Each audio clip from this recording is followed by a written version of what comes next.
बंकेई देड़े कथा कहूथिबा दीदी आमर कहउचंती जे गोटे पुओ जदि गोटे झीर मन भांगिला से होची अमनिष किंतु गोटे झील जदि गोटे पुओर मन भांगिला ताहले कौन से अरुआ चाउल दुब कि आज्ञा शुणु दीदी कौन कहउचंती लव केतेबेले भी नहीं हेइ एटा तो जेनरिक हेगला आपन को लाइफ रे केते थर आसी केते थर जाईची हाँ बहुत थोड़ा बयस जितेबाला से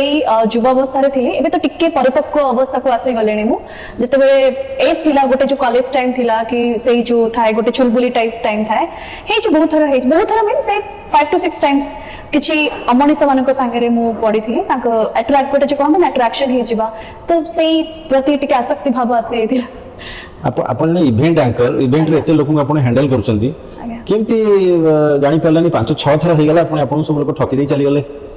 सेटा अब आपन टिके इमोशनल हां मोटे के इमोशनल तार फायदा पुओ माने उठांदी बहुत उठे छंती टिके नहीं बहुत उठे छंती 5-6 थर केमती हेगला जने मनुष्य जो कथा अछि जने बाड़ी थरे हजले दिथर जगी दवा दरकार मु टिके से ज्ञान मो पाखरे नाही तेणु करी बोध हुए जो कहले ना जो आसक्ति गोटे मनीष भितर बहुत था जो गोटे डेविल्स फंक्शंस बहुत थाए कि क्रोध हे गला लोभ आसक्ति बहुत जिंस थाए जो डेविल फंक्शंस तो किछिटा डेविल फंक्शन को आपण कंट्रोल करि परिबे जो कहते ज्ञानर अभाव तो से समय मोर ज्ञानर अभाव थिला शुणिले भारी हस लगुची ज्ञान तो निजर अभाव अछि अन्य मानकु कोन ये ज्ञान दउची कुआडा मन 6 तर भांगिची से मन ना सुखिला पत्र बा जी आसुची सीए उड़ेई दे चली जाउची दीदी तमे भी ना।